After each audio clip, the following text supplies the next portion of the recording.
By the end of this video, you will be able to spot an impersonation scam in real time and run a 60-second pause and verify routine before any money leaves your account. Let's start with a scene that feels normal until it doesn't. Maya is 38, works full-time, pays most bills from her checking account, and keeps a small emergency fund. On a Wednesday afternoon, she gets a call that shows her bank's name on caller ID. The person sounds calm, knows her last 4 digits, and says there is a fraud event happening right now. Then the pressure starts. If you don't move your funds in the next 10 minutes, your account could be locked. This is where people think the scam starts with a fake name or a weird accent. It usually does not. It starts with a believable setup and a forced clock. Here is the real mechanism. Step 1 is authority. The caller claims to be from your bank, a government office, law enforcement, a utility, or even your child's school. Step 2 is urgency. They create a threat with a countdown. Step 3 is isolation. They tell you not to hang up, not to call back, and not to tell anyone because it will interfere with the case. Step 4 is payment steering. They push you toward harder to reverse methods like wire transfer, crypto ATM, gift cards, or instant payment apps sent as friends and family. Step 5 is emotional lock. If you hesitate, they escalate fear or shame so you keep complying. That chain is the whole game, not hacking, not magic. Behavioral pressure plus payment design. Now back to Maya. The caller tells her to secure funds by moving money to a new account number created by the fraud team. That phrase sounds technical, but this is the first correction most people need. Real institutions do not protect your money by asking you to move it to an outside account controlled by someone else. If money must move for a real reason, the action is done through your normal channel after you independently verify who you are dealing with. Here is the first decision rule. If any caller creates a timer and asks for a payment action in the same conversation, treat it as hostile until proven otherwise. Not suspicious, hostile. Let's make this concrete with a mini example. Suppose Maya has $4,800 in checking. The scammer gets her to send $1,500 via an instant app and buy $1,000 in gift cards. That is $2,500 gone in under an hour. Her rent draft is due in 2 days. Now, the second-order damage appears. She either pays late fees, borrows on credit, or taps retirement savings. The first loss hurts. The cascade hurts more. That is your first non-obvious insight. Scam damage is not only the stolen amount, it is the forced sequence that hits your other money lanes right after. So, what do you watch for in real time? Exactly 3 signals. Signal 1 is channel control. Where to look is the communication behavior itself. If they refuse a disconnect and call back to a number you choose from your card or official website, that direction means high scam probability. Timing is immediate. The moment they block independent contact, you have enough evidence to stop. Signal 2 is payment method steering. Where to look is the requested payment rail. If they push gift cards, wire, crypto ATM, or peer-to-peer, marked as personal transfer, that direction means recovery odds drop sharply after send. Timing is same session. Once sent, the window to reverse may be tiny or gone. Signal 3 is secrecy language. Where to look is the script phrases.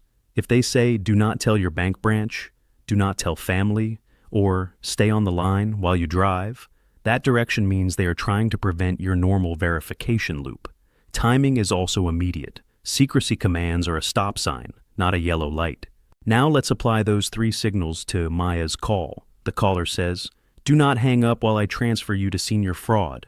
That triggers signal 1. Then he says she must buy gift cards for temporary account verification. That triggers signal 2. Then he warns her not to discuss this with anyone because it could compromise the investigation. That triggers signal 3. At this point, the case is functionally closed. She should exit the call.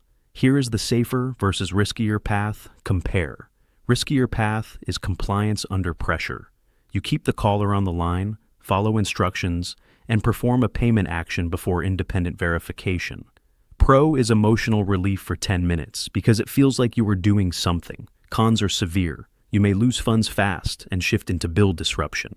Safer path is controlled pause and re-entry through known channels. You end the call. You open your banking app directly, not through a text link. You call the number on the back of your card or the institution website you typed yourself. Pro is high protection against impersonation. Con is mild inconvenience and a short delay. That is a good trade. Important nuance for intermediate viewers. Caller ID is not identity. Displayed names and numbers can be spoofed. Also, partial personal details are not proof. Data leaks and old records make basic facts cheap for scammers. Verification must rely on a channel you initiate, not a channel they initiated. Now, we need the one screen to check. Your account activity page is the primary screen.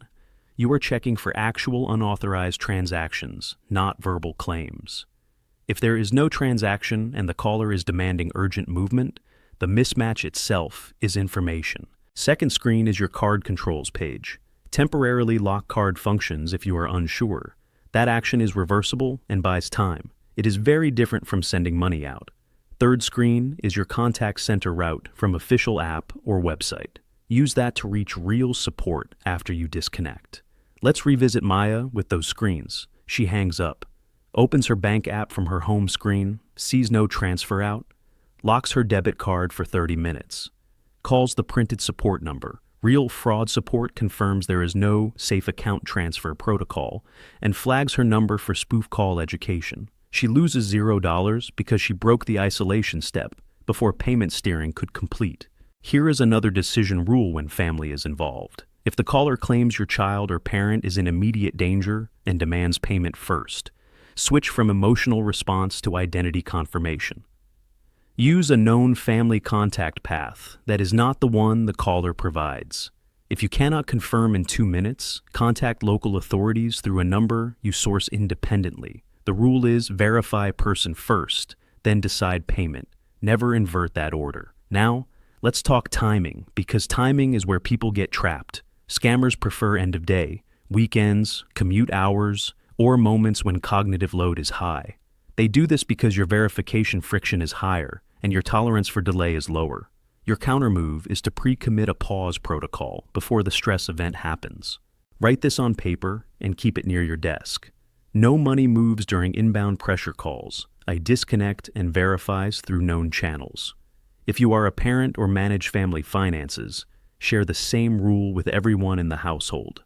Consistency beats intelligence under stress. Quick correction on shame.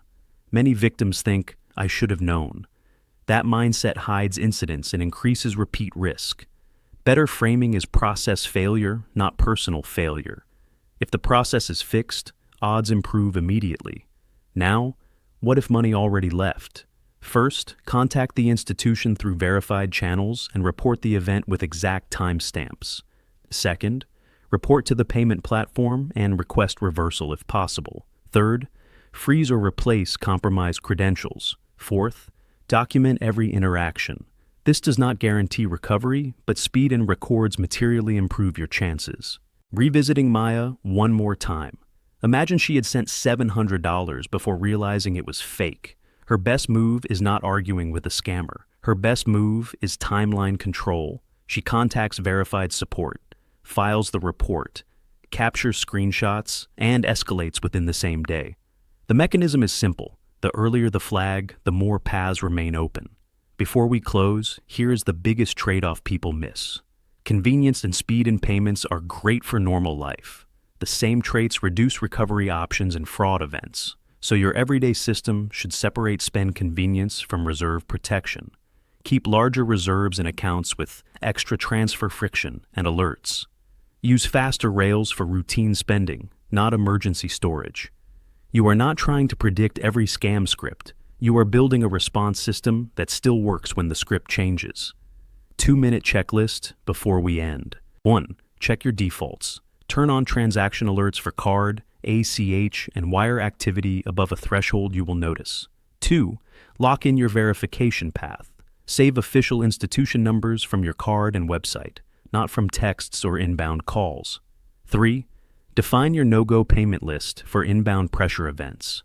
Gift cards, crypto ATM, wire to unknown party, and instant personal transfers are hard stops. 4.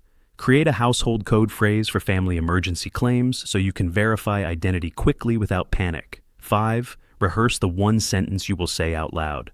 I do not move money on inbound calls. I will call back through official channels. 6. Keep a tiny incident template in your notes app with date, time, channel, requested action, and exact words used. 7. If a call triggers fear, end first and verify second. Sequence matters more than confidence. Let's finish with a compact replay of the framework you now have. Impersonation scams work through authority, urgency, isolation, payment steering, and emotional lock. Your defense is not guessing better. It is process discipline. You watch 3 signals: channel control, payment steering, and secrecy language.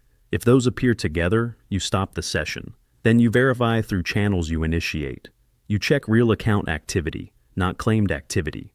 You protect cash flow by preventing the first bad transfer, because follow-on damage to rent, bills, and credit often hurts more than the initial hit.